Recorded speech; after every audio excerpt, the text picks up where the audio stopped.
মায়ের বুকের সুধা দিয়া সন্তান প্রসব কালে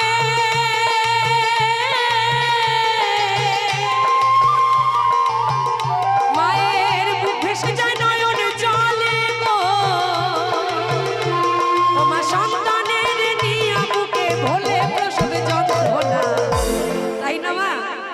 ওই 10 মাস 10 দিনের ব্যথা যন্ত্রণা খেতে না পারা, কত মা খেতে পারে না, হাত পা ফুলে যায়, কত মা সন্তান ভূমিষ্ঠ করতে গিয়ে নিজের জীবনটাই দিয়ে দেয়।